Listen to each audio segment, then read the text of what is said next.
Ladies and gentlemen, this is the final session of this extraordinary conference.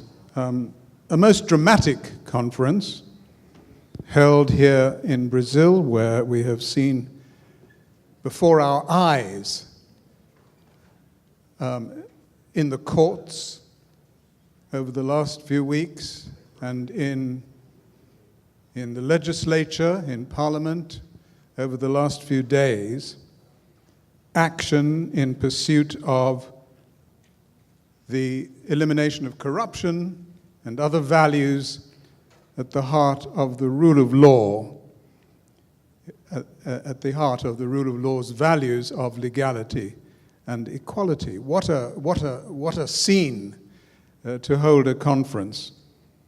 And if those values are to be fully realized, one would wonder whether they can be without continuing on the path to the rule of law in respect of some of the issues that have just been raised squarely in this last session. Namely, will the means to those ends be equally rule of law compliant in respect of wiretapping, release of information, pre-trial detention, those aspects which are very important in respect of not only of the jurisprudence of the United States in particular, or the United Kingdom or other countries, but international standards of rule of law. One can understand that in the height of the moment, those aspects can be overlooked. But at the end of the day, the big question will be to what extent will all the rule of law values be endorsed in the fight against corruption, etc., in terms not only of legality and equality, but also in respect of the notion of fair trials, independence of the judiciary, and so on. I don't want to preach to you now. I don't want to continue the discussion any further. I just want to say that this conference was not only dramatic, but it was also fulfilling, enriching, and in my view, quite outstanding. There was no weak link. There wasn't any speaker who did not come up to expectations, in my view. Every speaker excelled, and every chair added value and wisdom. So let me start by thanking them, those speakers and the chairs, and the audience, who asked penetrating questions and were wonderful to meet outside of this room. So on behalf of the Bingham Center for the Rule of Law, let me thank all of you, speakers, chairs, and audience participants. Let me also, at the beginning, because they're usually thanked sometimes, not always at the end, those invisible people, as has just been mentioned, those who we hear but not see, the interpreters. You at the back, may I thank you? I'm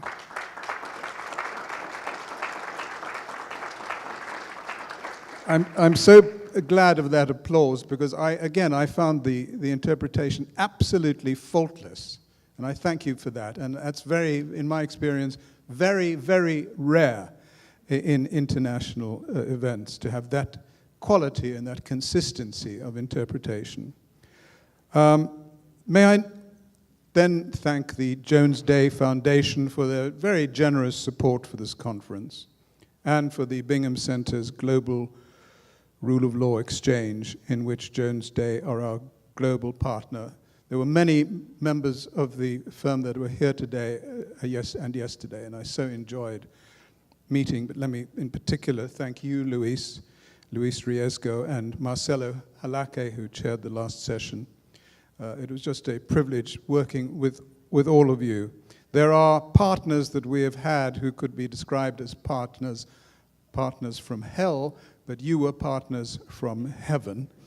To a great extent, because you do not see the rule of law as a public relations exercise. You live it, you breathe it. You are true believers. You exude it. It defines you. It reflects you. And so we thank you very much, and also for the kind of the way we work together. So thanks very much, Luis. Thank you for that. I also want to thank an individual here, Otávio Ferraz, who spoke so brilliantly earlier, colleague of ours in London. We happened to be in Sao Paulo, he and I, only about 6 or 7 months ago. It wasn't that long ago. And he did me the great favor of having a lunch with me and introducing me to Oscar Vieira, who then agreed to collaborate on the part of FGV Sao Paulo School of Law. And that again was a collaboration from heaven, because it took such a little time to put together this wonderful program, which we and Jones Day would not have been able to do, I think, without them. So I want to thank him, Oscar. I also want to thank Otávio Dias, Sheila Jimenez, Marianne Kamikado, Isabella Jaggi, Rui Santos, among others. And so thank you all so much for your collaboration.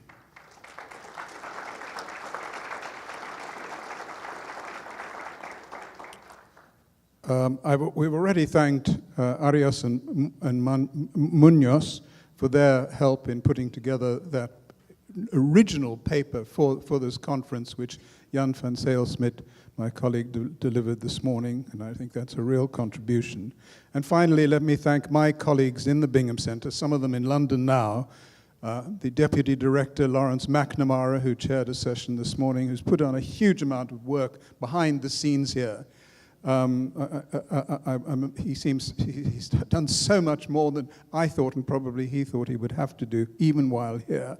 And of course, the hero, Matt Trom, whose dogged determination and organizational flair. At the beginning, you know, when there were just a few replies to our invitations, he didn't have much to do, didn't know quite whether it would ever happen, but he persisted. And in the end, he had so much work, he didn't know where to turn. But he got us here, and a huge amount of credit goes to him. So thank you for him too, and for all of you for this wonderfully enriching session. Thank you very much indeed.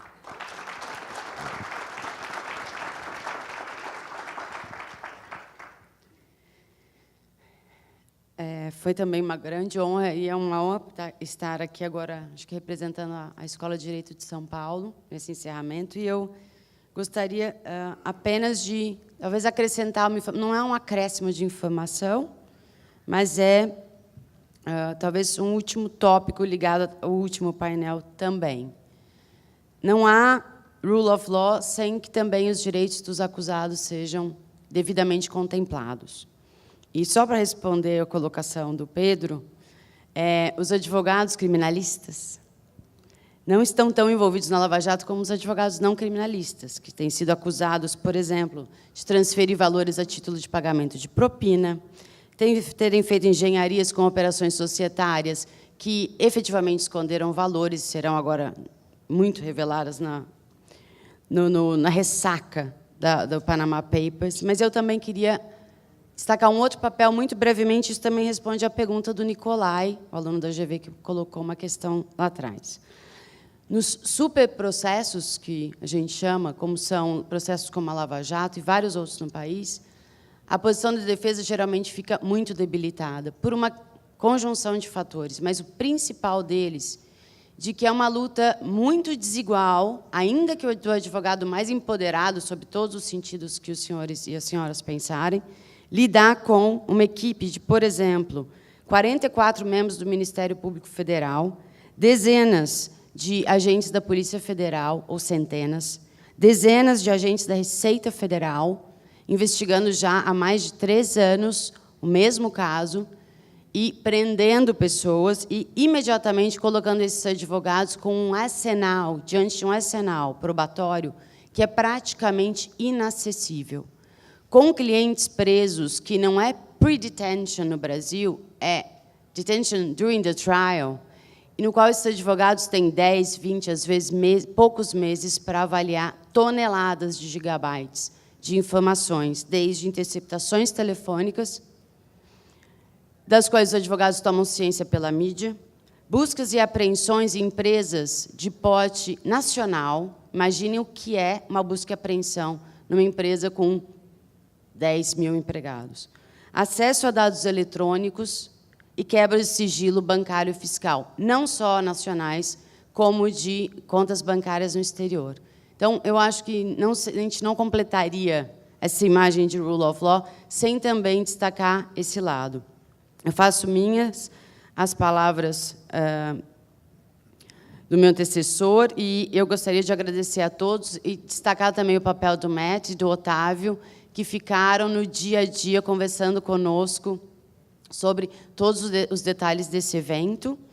E, então, cumprimentar também, de novo, o Jones Day, o Bingham Center e a Direito GV.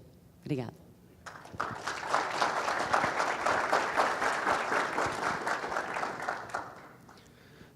Thank you, Jeffrey, for all your help in making this event a very successful one. Thank you to the FGV for all your help here. I'm going to make the life a bit more difficult for the translators because I'm going to change between Spanish, English, and Portuguese. No one will notice when I change between Spanish and Portuguese, but I will try to do that. Estaba pensando en agradecer también a todos, pero ya Jeffrey ya lo ha hecho por mí, a todos los participantes en este evento. Entonces, quizás había pensado en hacer un pequeño resumen de todas las ponencias que hemos hecho durante estos 2 días, salvo que tengáis alguna cosa que hacer después de 2 días ya de trabajos, que creo que estará todo el mundo deseando ir ya para casa. Entonces, voy a acabar con una pequeña dedicatoria, y perdón por la piada, pero quiero dedicar esta conferencia a miña malle, miña esposa me lo fillo e miña filla, al resgate da autoestima do povo brasileiro. E pela BR 429. Muito obrigado. Gracias a todos por toda su presencia.